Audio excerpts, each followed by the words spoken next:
Bueno, terminamos nuestra reunión pasada diciendo que había básicamente 3 etapas en el desarrollo espiritual de una persona. Una primera etapa es de aquellos que se encuentran de mal en peor. Es decir, lo de Dios no les interesa, van de pecado en pecado, y esa sería la etapa básica, la primera etapa. Hay una segunda etapa en el desarrollo espiritual de aquellos que se dan cuenta que están en esa situación y quieren volverse a Dios.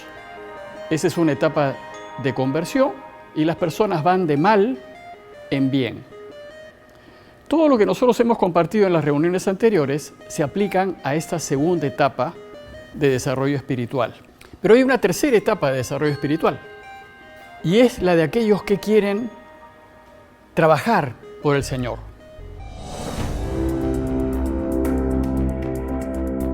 Entonces, lo que vamos a ver ahora se aplica a aquellos que se encuentran en esta tercera etapa de desarrollo espiritual, que es una etapa de seguimiento. Esto nos lo dice Lucas cuando dice: cuando el espíritu inmundo sale del hombre, anda vagando por lugares áridos, en busca de reposo. Pero al no encontrarlo, dice: me volveré a mi casa de donde salí. Y al llegar la encuentra barrida y en orden. Entonces va y toma otros 7 espíritus peores que él, entran y se instalan allí. Y el final de aquel hombre viene a ser peor que el principio.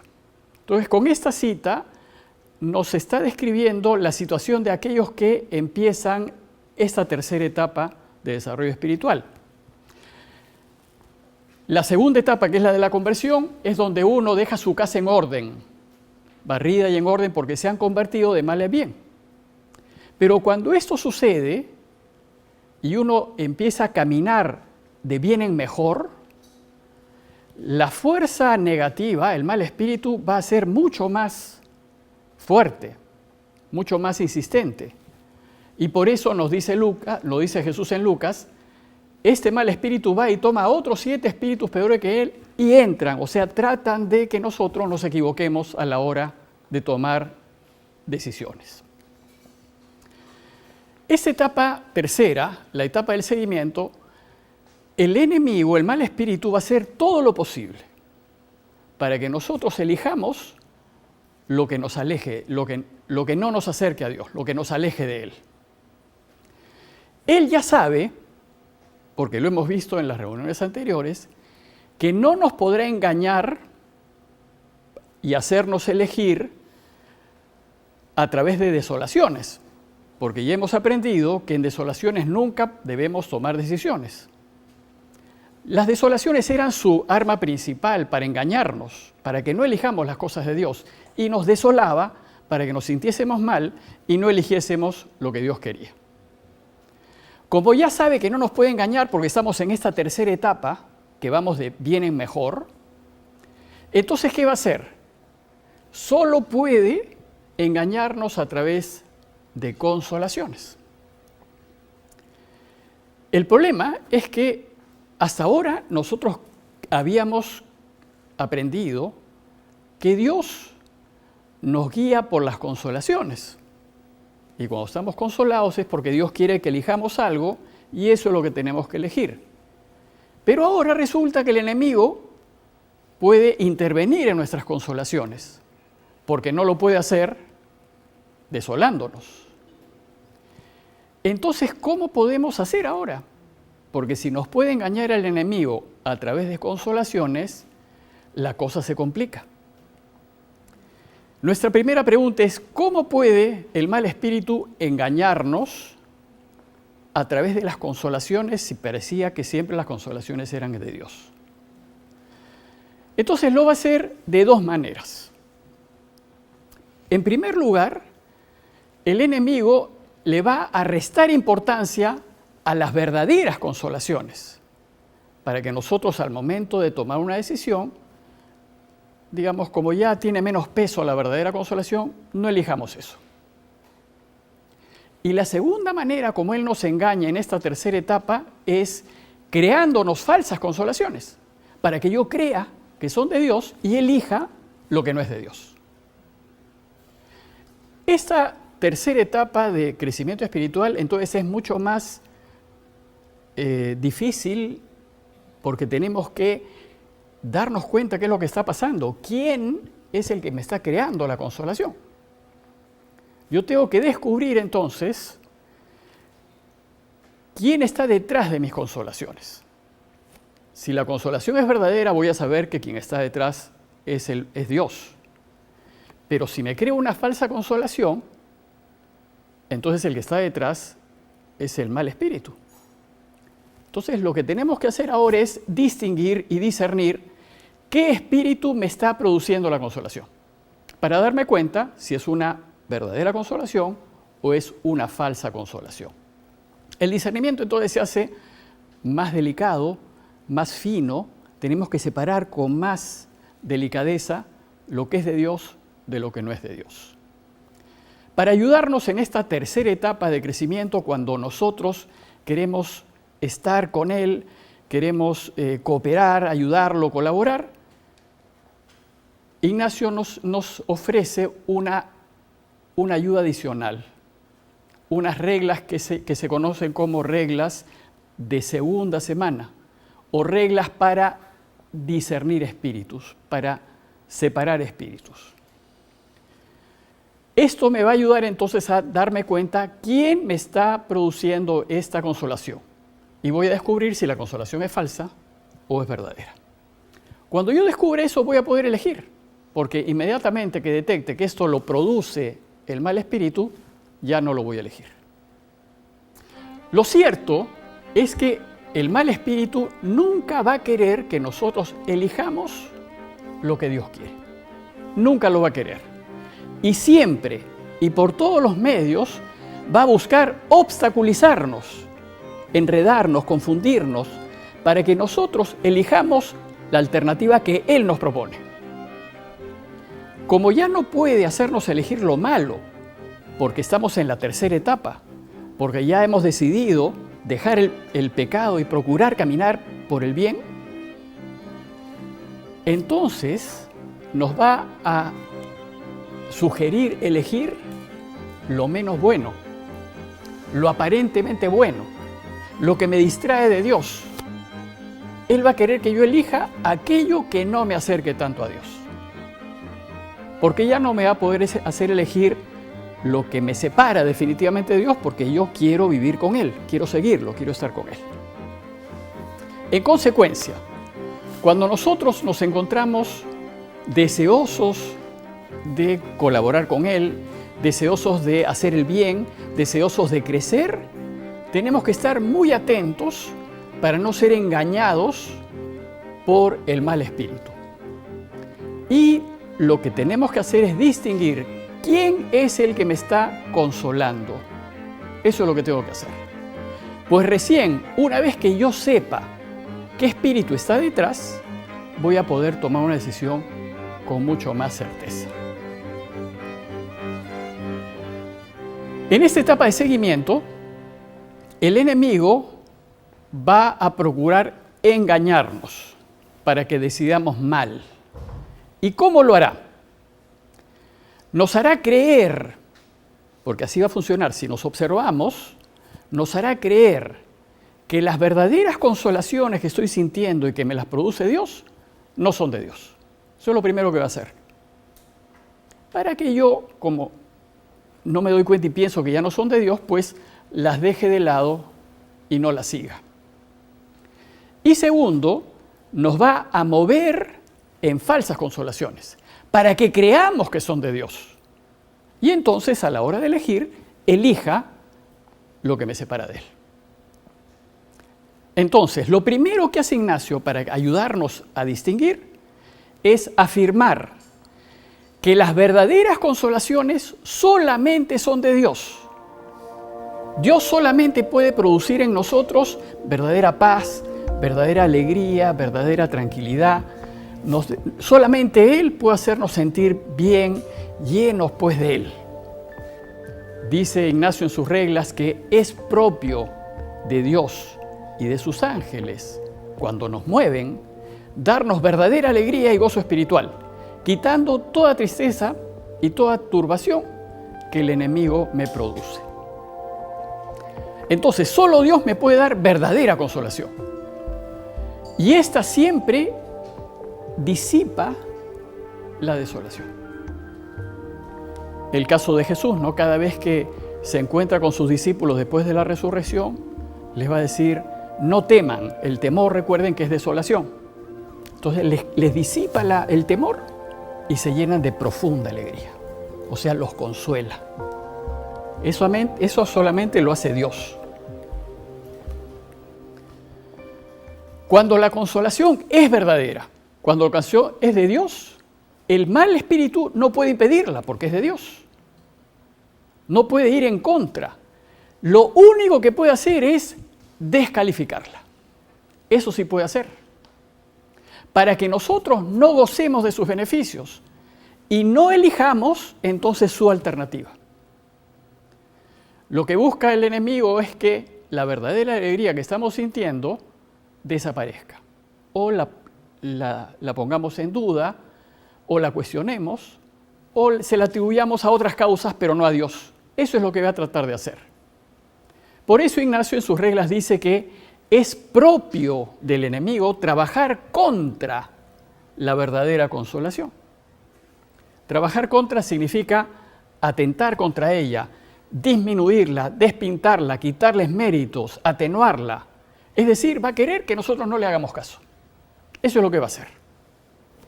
¿Y cómo lo hace? ¿Cómo hace él que yo no le haga caso? Nos va a traer a la mente aparentes engaños, justificaciones, razonamientos, sutilezas, dirá Ignacio, que nos van a confundir. Y entonces yo voy a pensar que realmente no es tan verdadera esta consolación que estoy sintiendo. Nos va a hacer creer que las verdaderas consolaciones son inventos. Creo que son así, pero no les hago caso. Por ejemplo, vamos a suponer que una persona que me ha hecho daño viene a pedirme perdón. Realmente la persona viene con mucha sinceridad a pedirme perdón y me lo dice y me da un abrazo. Mi reacción inmediata es una consolación porque acá hay un acto de Dios, o sea, una persona me está pidiendo perdón. Entonces mi primera reacción es de alegría, de contento porque quiere arreglar las cosas conmigo. Pero inmediatamente esa consolación que es verdadera, porque une, porque trae paz, porque trae hermandad, inmediatamente el enemigo me mete un pensamiento. ¿Será sincero su abrazo? Si yo lo conozco a ya me la ha hecho otras veces. Entonces, este pensamiento, este gesto de la persona esta que me viene a pedir perdón y que me genera alegría, contento, y que es de Dios porque une, inmediatamente el enemigo filtra sus pensamientos y me hace ya no estar tan contento. Porque ahora dudo de la sinceridad del perdón de esa persona. Y los argumentos que me trae a la mente es, ya lo conozco, ya sé cómo es, ya me la ha hecho otras veces. Entonces, en lugar de gozar de esa consolación verdadera, ya no la gozo, ya dudo, la cuestiono y entonces no disfruto verdaderamente de la reconciliación. Entonces, ¿qué tengo que hacer? Lo que tenemos que hacer es, para yo poder distinguir, tengo que profundizar en mi discernimiento y descubrir si la consolación que yo estoy sintiendo es verdadera o es falsa. Y para hacerlo, el discernimiento tiene 3 pasos.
primer paso es que yo tengo que darme cuenta quién me origina la consolación.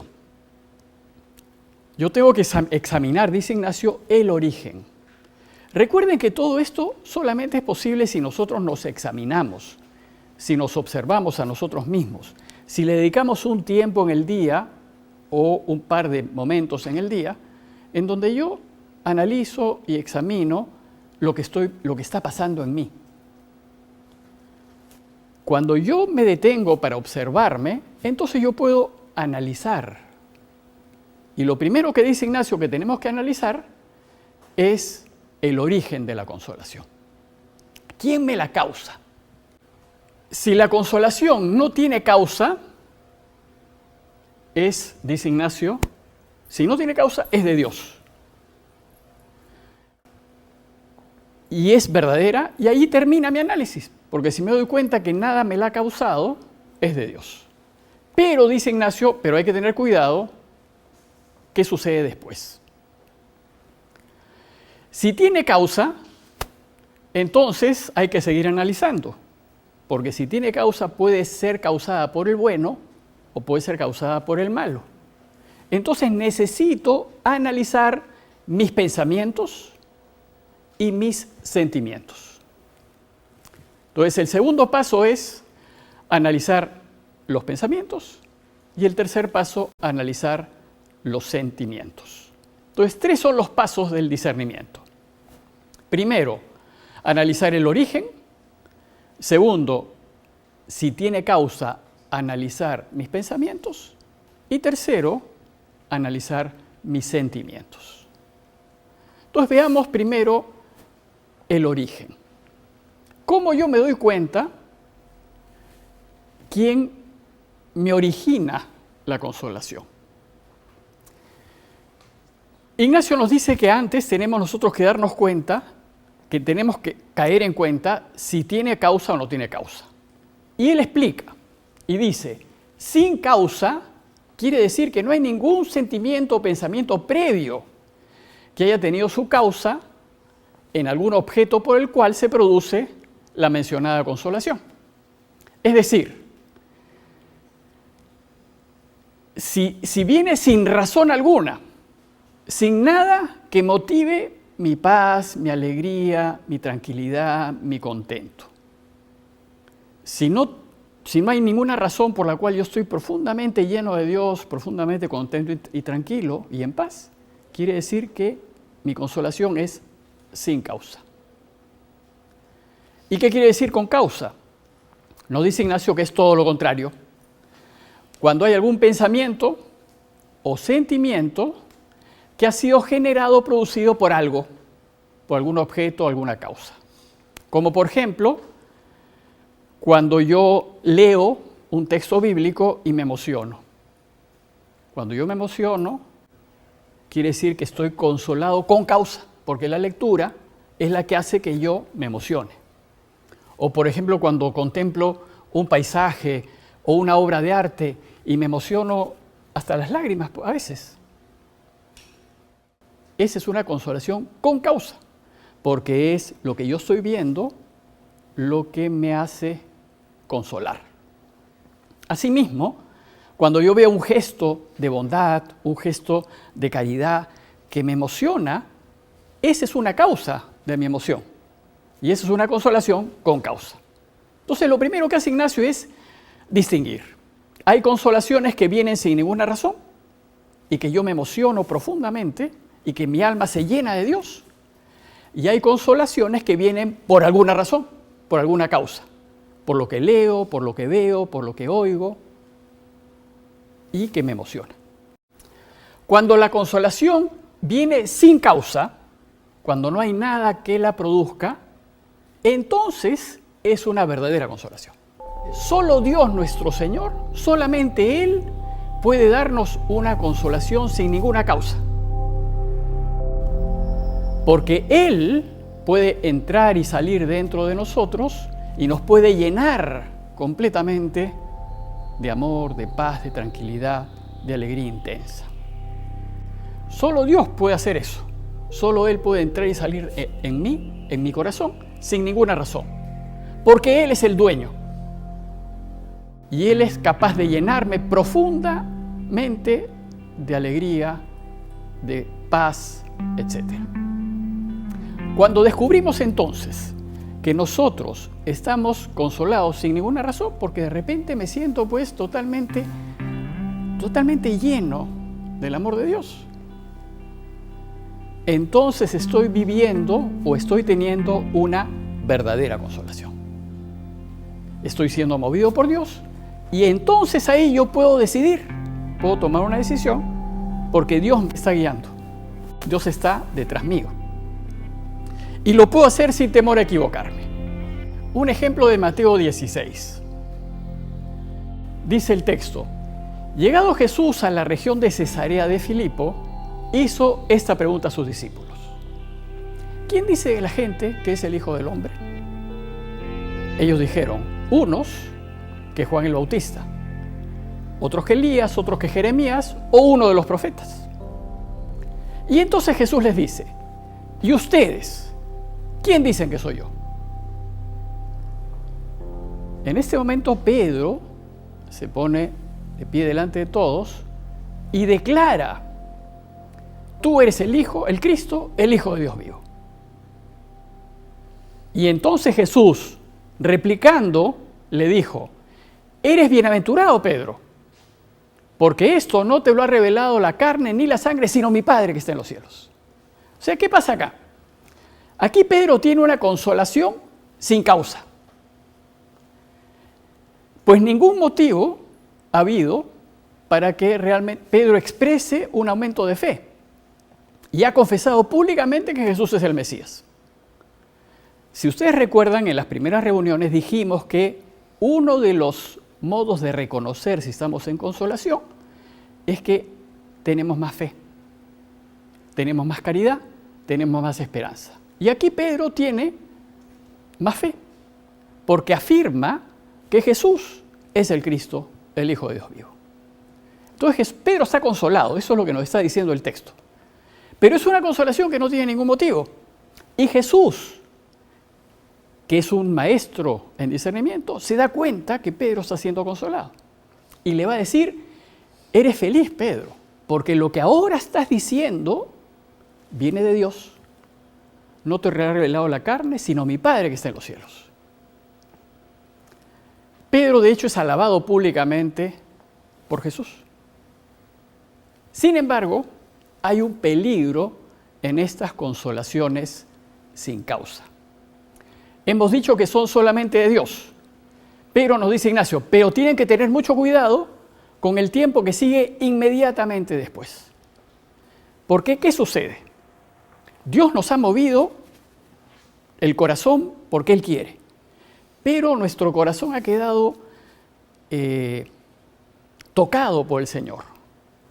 Inmediatamente después de eso se mete el enemigo y se aprovecha de eso que nos ha dejado la consolación. Entonces dice Ignacio, cuando la consolación es sin causa, ya sabemos que no hay engaño y ya sabemos que es solamente de Dios. Sin embargo, dice él, la persona espiritual a la que Dios le da la tal consolación tiene con mucha vigilancia y atención, tiene que examinarse y fijarse y distinguir el tiempo preciso en el que ha sentido la presencia de Dios del tiempo que sigue. ¿Por qué? Porque en el tiempo que sigue a la actual consolación, en que la persona se queda, dice Ignacio, caliente y favorecida de la intervención de Dios, sucede muchas veces que ya sea por nuestros propios razonamientos o ya sea por los pensamientos que nos siembra el buen espíritu o que nos siembra el buen espíritu, lo que decidamos o imaginemos o pensemos ya no es dado inmediatamente por Dios, porque hemos intervenido. Por tanto, dice Ignacio, antes de dar crédito a lo que pensemos, hay que examinarnos. Lo que voy a decir después, ¿realmente me lo sigue produciendo Dios o ya no me lo sigue produciendo Dios? Y este es el texto que continúa al texto de Mateo que les acabo de decir. Cuando Pedro dice, tú eres el Mesías, el Hijo de Dios vivo, y Jesús lo alaba y le dice, bienaventurado eres Pedro por lo que acaba de decir, porque esto se está con una consolación sin causa. Inmediatamente después, nos dice Mateo, Jesús comenzó a manifestar a sus discípulos que él tenía que ir a Jerusalén. O sea, les va a contar que él ha tomado la decisión de ir a Jerusalén. Y además les dice que su decisión va a significar que, llegado a Jerusalén, lo van a matar, pero resucitará el tercer día. O sea, él les está diciendo a los suyos, miren, me acaban de reconocer como Mesías y ahora les cuento la decisión que he tomado. He tomado la decisión de ir a Jerusalén, pero allí me van a matar. Entonces, ¿qué hace Pedro? Que acababa de ser consolado. Lo toma aparte, dice el texto, y se puso a reprender a Jesús, diciéndole, lejos de ti, Señor, de ningún modo te sucederá esto. Lo que está haciendo Pedro es lo que haríamos cualquiera de nosotros. ¿Para qué vas a subir a Jerusalén? Si te van a matar, mejor vámonos a Galilea. En Galilea vas a estar tranquilo, todos te quieren, nadie te va a hacer daño. ¿Para qué vas a subir a Jerusalén? ¿Y qué cosa hace Jesús en ese momento, que es un maestro en discernimiento? Detecta que detrás de los pensamientos de Pedro está el mal espíritu. Y le va a decir, volviéndose, dice el texto, se dirigió a Pedro y le dijo, quítate de mi vista, Satanás. Porque ahora eres escándalo para mí, porque ahora tus pensamientos ya no son de Dios, sino de los hombres. O sea, ¿qué le está diciendo Jesús? Acabas de tener, Pedro, una consolación sin causa, pero tú te has quedado tocado por Dios y crees que los pensamientos que vas a tener después son también de Dios. Pero ahí se mete el mal espíritu. ¿Y qué es lo que hace? Usa a Pedro para tratar de convencer a Jesús que no suba a Jerusalén, para tratar de hacerle cambiar de decisión. Esto es bien delicado porque nosotros solemos aconsejar a otros. Y cuando nosotros aconsejamos a otros sin saber quién me está moviendo, podemos hacer que los demás cambien de decisión, de una correcta decisión, a lo que yo creo que es la mejor decisión. Entonces tenemos que tener mucho cuidado. ¿Por qué lo hace Pedro? Pedro hace esto porque después de una consolación como la que tuvo, uno se siente lleno de Dios y se ufana de que está siendo movido por Dios. O sea, se cree. Y entonces, al creerse y olvidarnos que la consolación es un regalo, entonces me siento con derecho para aconsejar a Jesús lo que tiene que hacer. Pero lo hacemos nosotros también. Y otros nos lo hacen a nosotros, desde sus puntos de vista, desde sus vidas. Y nos pueden llegar a hacer cambiar de decisión. Pero Jesús, como tenía claro lo que había decidido, y lo había decidido en consolación, se da cuenta de cómo el enemigo quiere meterse usando a sus grandes amigos para que él decida, bueno, sí, pero tienes razón, ¿para qué voy a subir? Porque me van a matar. Mejor vámonos a Galilea. Por tanto, dice Ignacio que antes de darle crédito al pensamiento que hemos tenido, hay que examinar muy bien y distinguir el tiempo preciso en donde yo soy consolado sin causa de los pensamientos que me vienen después. Porque en los pensamientos que me vienen después, entonces yo me puedo equivocar.